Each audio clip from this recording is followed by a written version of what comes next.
Happy New Year sa inyong lahat. Muli, nakapag-DoorDash tayo at today is January 1 dito sa atin. Ang oras is 4 p.m. Sabi ni DoorDash, marami daw order sa West Hollywood kaya naman dito tayo pupunta. Pwede rin naman sa Silver Lake pero sabi ni DoorDash, dito daw sa West Hollywood is very busy. Sa Silver Lake, busy lang. Pwede pa rin naman tayo doon. Pero si West Hollywood is very busy kaya doon tayo pupunta mismo. Papunta na tayo at sana makarami. 4 p.m, 4:30, medyo paggabi na dito or gabi na. Kaya sana bago pagdating natin mismo doon sa West Hollywood, sa hotspot, makareceive na tayo ng order. Enough ko pala muna yung ating shop and deliver kasi ayoko muna mag-shop and deliver now kung wala naman tayong option, so wala tayong ma-receive na order na deliver lang, pick up sa store and then deliver. Yun yung i-on natin, this the time i-on natin yung shop and deliver. Pero for now, enough ko muna yung shop and deliver natin. Samahan nyo ko ulit sa ating biyahe. Let's go! Yep. Thank you. Guys, may first order na tayo ngayon. McDonald's. It's a 0.8 miles for $5.75 at pupuntahan na natin siya. Maraming ang order. Actually, meron pang isang offer na binigay sa DoorDash, $12 for 1.7 miles. Dinicline ko lang kasi dalawang store. At feeling ko kaya natin kitain yun ng mas malapit na lugar. Hindi, 1.7 miles medyo nalalayo na kasi ko dyan. So, of course, you need to count yung pabalik nyo. Kung 1.7 miles ka papunta ron, 1.7 miles ka rin pabalik para sa hotspot mo. At kukonsumo rin syempre siya ng oras, kaya dapat mas maganda dito na lang tayo. Kaya naman siguro natin siyang kitain yung $12 na yon sa mga baga papitik-pitik maliit na order lang, basta malalapit lang dito. Tara, samahan nyo ako, pick upin natin McDonald's. Dito na tayo sa McDonald's at pipick upin na natin yung order. Sana mabilis lang. B37, I think that one is mine. Yeah, that's correct. 1670? 1670? Guys, papunta na tayo sa customer. Nalagay na natin yung ating order dito na McDonald's at papunta na tayo. Tara, let's go. Mabilis lang tayo sana para makarami tayo kasi feeling ko maraming order talaga today. So kung mas mabilis tayo matatapos, mas mabilis, mas marami tayong makukuwang offer ni DoorDash or ni Grubhub or ni Uber Eats. Kaya sana makatapos tayo. Maging focus, Panginoon. Sana po tulungan niyo po ako na maging focus. Lord, sana samahan niyo kami ngayon. Matapos na maayos itong shift na to ng deliveries. Tara, samahan nyo ako guys. Punta na natin. Let's go! Guys, nandito na tayo at i-deliver lang natin siya sa room niya. Binigay niyo yung entry code at apartment number. Akyat lang natin. Tara!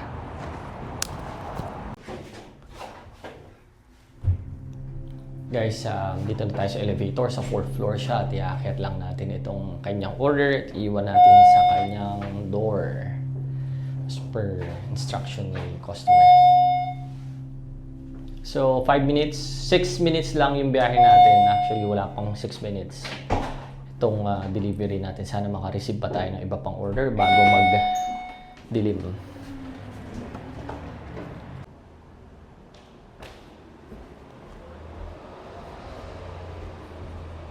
Mabilis lang.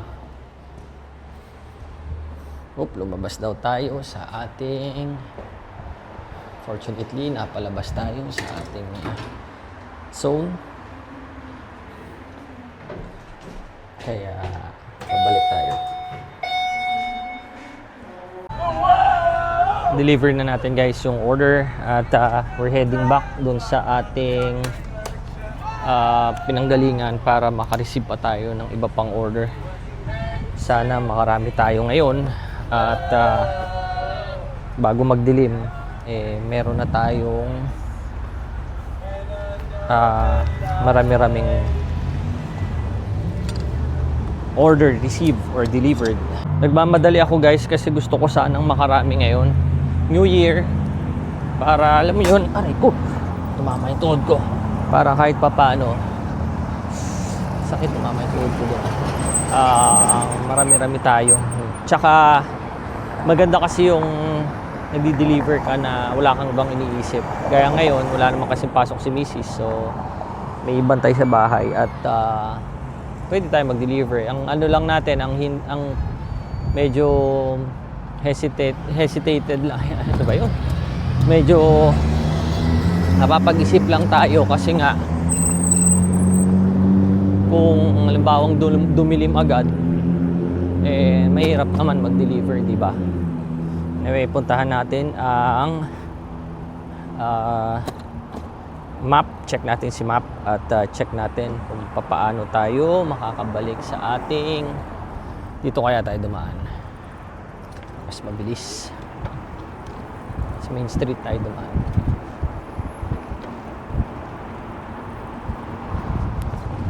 Guys, may second order na tayo dito lang sa Damel, sa tapat lang. 0.9 miles for $7. Pupuntahan na natin, in-accept na natin. Tara.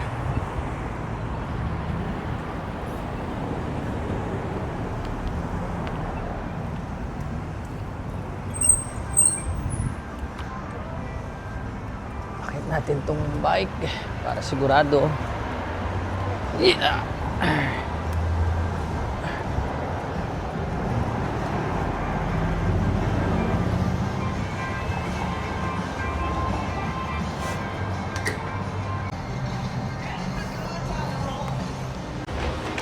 That's it. Appreciate it. Yep. This is the one inside, right? Yep. Okay. Just need to confirm. Yeah. Oh, that one. Alright, take care. So guys, na-pick up na natin at lalagay na natin yung order niya dito sa ating lalagyanan. Malaki yung lalagyanan niya guys, oh. Pero kayang-kaya na lalagyanan natin yan kasi malaki rin yung ating bag. So, this is our second order pa lang at medyo paggabi na. Sabi 5 o'clock, before 5 madilim na. So I think baka ito na lang naman ang last natin na delivery. Dalawa na naman lang tayo. Kasi syempre mas gusto nating safe sa kalsada kaysa mag-deliver tayo ng madilim. May ilaw naman itong ating e-bike, pero still, nahirap kasi maghanap ng apartment number, ng apartment, mga lugar-lugar kung madilim yung lugar eh. Diba? Mga establishment kung madilim yung lugar. Kaya, hindi ako lumalabas na pagka medyo madilim na. Nahihirapan talaga ako. Plus, wala naman akong flashlight. Merong ilaw itong bike, pero of course, pang bike yun eh. Iba pa rin yung malakas yung flashlight mo para makita mo yung mga room number, apartment number ng hinahanap mo. Anyway, puntahan na natin. This is 0.9 miles. At sabi, dito tayo. Saan ba? Tesla, dito. Kapag ganun, tara. Guys, nandito na tayo sa ating dideliveran. Sabi, aakyat daw sa kanyang room. Kaya naman tayo aakyat. At least, hindi na natin kailangan umakyat. Andito na siya. Dito lang siya kasi first floor lang daw siya.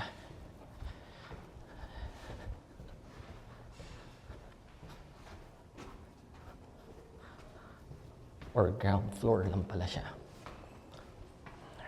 It's here.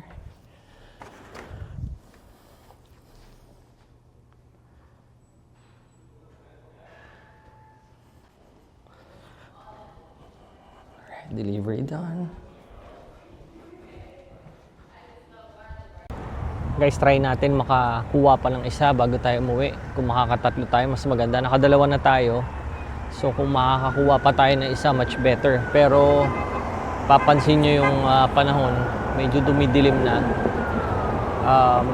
Yung kasi talaga yung ayoko, kaya medyo alanganin ako pag mabilis or nagdidilim eh. mahirap mahanap yung mga apartment. Anyway, check natin kung merong malapit-lapit lang na makukuha tayo. Kuhanin natin kung medyo malayo. O-offer yung mga malayo. No choice, uwi na tayo. Okay?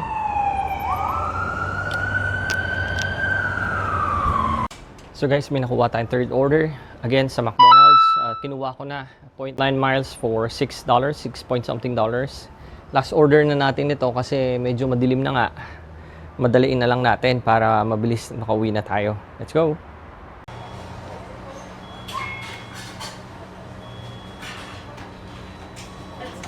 Thank you.